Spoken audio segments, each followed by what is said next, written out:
கேள்வி ஒரு மத்திய அரசு கிட்ட இருந்து எந்த ஒரு தாக்கீதும் வரல.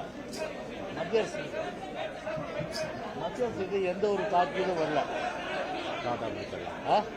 மத்திய அரசுக்கு எந்த ஒரு தாக்கீதும் வரல. அதே போன்று தொகுதி மறுவரை செய்வதற்கு அதற்குண்டான நிதியும் ஒதுக்கப்படல. அதுக்குண்டான நிதியும் ஒதுக்கப்படல. அதாவது மத்திய அரசு எந்த தாக்கீதுன்னு சொல்ல, தொகுதி மறுவரை செய்யல. 2026 வரல இந்த ஸ்டேட்டஸ் கோ மெயின்டைன் பண்ணப்படும் சொல்லிட்டு இருக்கிற ஒரு சூழ்நிலையில இன்னும் ஒரு தொகுதி மறுவரை செய்து மக்கள் தொகை கணக்கெடுக்கணும்னா 3 வருஷம் ஆகும். 3 வருஷம் ஆகிற சூழ்நிலையில எதுக்கு இந்த அவசரம்? நாங்கள் தீர்மானத்துக்கு ஆதரவு கொடுத்தோன்னா தமிழ்நாட்டுடைய அதாவது ஒரு உரிமை குரல் ஒரு வரையறை எந்த காலத்திலும் குறையக்கூடாது. அனைத்து இந்திய அண்ணா திராவிட முன்னேற்ற கழகத்துடைய அந்த நிலைப்பாடை நாங்கள் எடுத்து சொன்னோம். அது ஒரு பக்கம். ஏன்னா இந்த உரிமையை நாங்கள் எந்த காலத்தில் விட மாட்டோம். ஆனால் உரிமையை பற்றி பேசுவதற்கு இந்த திமுக அரசுக்கு, குறிப்பாக முதலமைச்சராக உள்ள ஸ்டாலினுக்கு அதற்குண்டான முகாந்திரம் இருக்கின்றதா? இல்லை. ஆண்டாண்டு காலமாக தமிழ்நாட்டுடைய உரிமைகளை தாரை வந்தது. கச்சத்தீவாக இருந்தாலும் சரி, இன்னைக்கு மீனவர் பார்த்தீங்கன்னா திருவோடு ஏந்தி போராடுறாங்க ராமேஸ்வரத்தில். அந்த உரிமையை மீட்பதற்கு எந்த நடவடிக்கை இல்லை. அதே போல காவிரி விவகாரத்தில் அதே போன்று பார்த்தீங்கன்னா நீட் ஒரு கையெழுத்திலே நீட்டை ஒழிச்சிருன்னு சொன்னாங்க. அது செங்கலை தூக்கிட்டு நம்ம உதயநிதி ஸ்டாலின் ஊரூரா தெரிஞ்சாரு. ஆனால் நீட்டுக்கு எந்தவித ஒரு அதை முடிவுக்கு கொண்டு வரதுக்கு நடவடிக்கை இல்லை. அதே போல யூஜிசி, அதாவது யூனிவர்சிட்டி கிராண்ட் கமிஷன், அது நம்முடைய மாநில கல்வி உரிமை பறிக்கின்ற விஷயத்தில் அதுக்கு உண்டான நடவடிக்கை எதுவும் மீட்பதற்கு உண்டான நடவடிக்கை இருக்கிற. அதே போன்ற இருமொழி கொள்கையிலையும் இது போன்ற ஒரு இரட்டை வேடங்கள், இது போன்ற பல விஷயங்கள் எங்களால் சொல்ல முடியும். அதாவது கல்வியை அன்றைக்கு ஒரு மாநில பட்டியலில் இருந்தது, அன்றைக்கு பொதுப்பட்டியல் கொண்டு போனாங்க. பொதுப்பட்டியல் கொண்டு போகும்போது அன்றைக்கு மத்தியில் 17 வருஷமா இருந்தாங்க ஆட்சியில். 17 வருஷமா இருந்த ஆட்சியில் இருந்தவங்க அதை நினைத்திருந்தால் மாநில பட்டியலை சேர்த்து தான் நீட்டு போன்ற ஒரு கொடுமையான அரக்கன் தமிழ்நாட்டில் வந்திருக்க நியாயமில்லை. அதே போன்று நிதி பகிர்வில் மாநிலத்தில் பார்த்தீங்கன்னா வருகின்ற வருவாய் கொண்டு அதற்கேற்ற வகையில் நாம் நிதி பகிர்வு அளிக்க வேண்டும் என்ற வகையில் அதற்கேற்ற வகையில் சட்டத்தை கொண்டு வரணும். இப்போ உதாரணத்துக்கு சொல்கிறேன், 69% இடஒதுக்கீடு 96ஆம் ஆண்டு காலத்தில் இது புரட்சி தலைவர் அம்மாவை பொறுத்தவரையில் அன்றைக்கு முதலமைச்சர் உச்சநீதிமன்றம் ஒரு தீர்ப்பு வருது 50% போகக்கூடாதுன்னு. நாங்கள் சும்மா இருந்தோமா? உடனே என்ன பண்ணோம்? கைமிஷன் சந்திச்சோம். 9வது ஆட்டோவில் கான்ஸ்டியூஷன் அமெண்ட்மெண்ட் அரசியல் சட்டத்தை திருத்தணும். அதன் அடிப்படையில் பார்த்தீங்கன்னா இன்னைக்கு 69% இடஒதுக்கீடு இன்னைக்கு இருக்குது. அதே நான் மேலேயும் எங்களுடைய உரையிலே குறிப்பிட்டோம். அந்த மாதிரி உறுதியான ஒரு நடவடிக்கை எடுக்கணும். அப்படி எடுத்தாதான் இதை நம்ம தக்க வைக்க முடியும். ஆனால் இப்போது இருக்கின்ற அந்த சூழ்நிலை பார்க்கும்போது ஒரு நாடகம், அதாவது கமலாசன் கூட வந்திருந்தாரு, அவருடைய பாடலே சொன்ன ஒரு நாடகம் அரங்கேறுது, நல்ல காட்சி நடக்குதம்மான்ற மாதிரி ஒரு நாடகம் தான் இன்னைக்கு அரங்கேற்றி இருக்காங்க. ஆனால் உண்மையிலேயே தமிழ்நாட்டில் எந்த அளவுக்கு ஒரு கடுமையான பாதிப்பு இருக்கும் அப்படின்றத உணர்ந்த இந்த அரசு இப்போ இந்த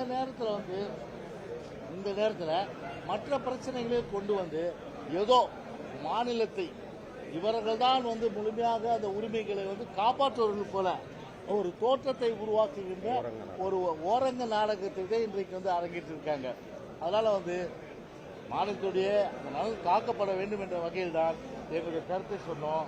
உதாரணத்துக்கு பார்த்தீங்கன்னா எங்களுடைய நிலைப்பாடை பொறுத்தவரை தெளிவாக நாங்கள் குறிப்பிட்டது, அதாவது தமிழ்நாட்டில் தற்போதைய பிரதிநிதித்துவ விகிதாச்சாரமான 7.18 என்பதற்கு குறையாமலும், தற்போதுள்ள 39 நாடாளுமன்ற உறுப்பினர்கள் எண்ணிக்கைக்கு குறையாமலும் தொகுதி மறுசீரமைப்பு செய்யப்பட்ட பின்னரும் இருக்கும்படி நிர்ணயம் செய்தால்தான் மக்கள் தொகை குறைத்த தமிழ்நாடு போன்ற மாநிலங்களுக்கு பாதிப்பை ஏற்படுத்தாமல் அனைவராலும் ஏற்றுக்கொள்ளப்படும் அவையும், அல்லது தற்போதுள்ள மொத்த மக்களவைத் தொகுதிகள் 543 என்பதை மாற்றாமல் ஒவ்வொரு மாநிலத்திலும் உள்ள மக்களவைத் தொகுதியின் சராசரி மக்கள் தொகை அடிப்படையில் மாநிலத்திற்குள்ளவே மக்களவைத் தொகுதிகளின் எண்ணிக்கை மாறாமல் மறுசீரமைப்பு செய்தால் எந்த மாநிலத்திற்கு பாதிப்பு ஏற்படாது.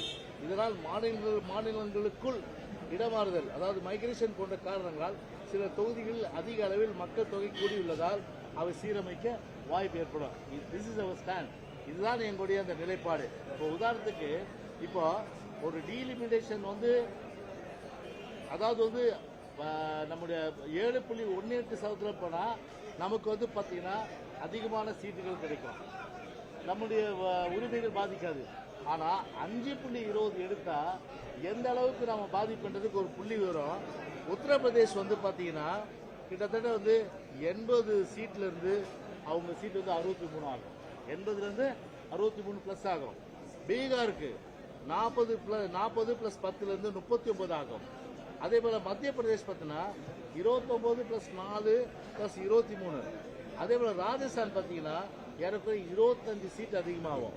அதே போன்று மற்ற நம்முடைய தமிழ்நாடு பார்த்தீங்கன்னா 543 சீட் இருக்கிற பட்சத்தில் 5.28% அந்த அளவுக்கு ஒரு சதவீதப்படி பார்த்தா நமக்கு வந்து 8 சீட்டு குறையும். ஏற்றுக்க முடியுமா? கண்டிப்பா ஏற்றுக்க முடியாது. அதே போன்று அவங்க 848 சீட்டை உயர்த்தி அதுல வந்து பாத்தீங்கன்னா வந்து விகிதாச்சாரம் அந்த 5.28 கொடுத்தாங்கன்னா நமக்கு வந்து 10 சீட்டு தான் வரும். அதாவது 39 இருந்து 10 49 சீட்டு வரும். ஆனா 49 சீட்டு வந்தா இதே வந்து யாருக்கு உத்தரப்பிரதேசுக்கு 63 வரும், ராஜஸ்தானுக்கு பீகாருக்கு 39 வரும், மத்திய பிரதேசத்துக்கு 23 வரும், ராஜஸ்தானுக்கு வந்து 25 சீட் வரும். ஆனா நமக்கு எவ்வளவு வரும்? 10 தான் வரும். அதனால இந்த நிலையில இவங்க நிலைப்பாட எது இருந்தாலும் சரி 1971 எடுத்த அந்த மக்கள் தொகை கணக்கின்படி 7.18 அதை வந்து இது விகிதாச்சாரத்தை கடைபிடிக்கணும். அப்படி கடைபிடிப்பதன் மூலமா தான் நமக்கு 848 அவங்க உயர்த்தினாலும் பாராளுமன்ற உறுப்பினர் அந்த எண்ணிக்கை உயர்த்தினாலும் சரி மொத்தம் நமக்கு 61 இடங்கள் கிடைக்கும். எனவே இந்த நிலைப்பாடை நாங்கள் சொல்லிட்டு வந்திருக்கோம். அதுவும் வந்து தீர்மானத்திலேயே அதை 2 திருத்தங்களை நாங்கள் தான் சொன்னோம். அப்ப எந்த அளவுக்கு மாநிலத்துடைய உரிமையில இன்றைக்கு வந்து நாங்கள் வந்து அனைத்து இந்திய அண்ணா திராவிட முன்னேற்ற கழகம் இருக்குது என்பது தயவுசெய்து நீங்கள் உணர்ந்து கொள்ள வேண்டும். ஆனால் இதே புரட்சித் தலைவர் அம்மாவை பொறுத்தவரை அம்மாவுடைய அரசை பொறுத்தவரை மாநில உரிமையை காப்பாற்றியது. ஆனால் இவர்கள் மாநில உரிமை பற்றி பேசுவதற்கு அந்த முகாந்திரம் கிடையாது.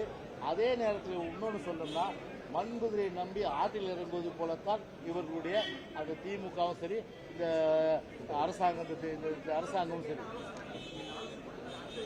அதான் தீர்மானத்துல வந்து அவங்க எழுதி வச்சாங்க. ஆனா மெயினா என்ன 7.18 அது வரலையே.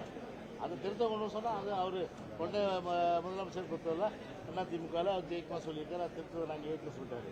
அதே போல என்ன சொல்றாங்க 30 ஆண்டுகளுக்கு வந்து இதே நிலை தொடரலாம் அப்படின்னு ஒரு ஸ்டேட்டஸ் கோ அப்படின்னு பார்த்தா அப்ப 2 தடவை வந்து கான்ஸ்டிடியூஷன் அமெண்ட்மெண்ட் கொண்டு வந்திருக்காங்க அரசமைப்பு சட்டத்தை. அப்ப அரசமைப்பு சட்டத்தை திருத்தணும் இல்லையா? அதை பாரத பிரதமர் வலியுறுத்தி நீங்க நான் கேட்கிறேன் 39 MP இருக்கீங்க, அந்த 39 MP வச்சு இதெல்லாம் பேசலாமே. இது கூட்டம் வந்து நீங்க தேவைதானா? அதான் எங்க கேள்வி.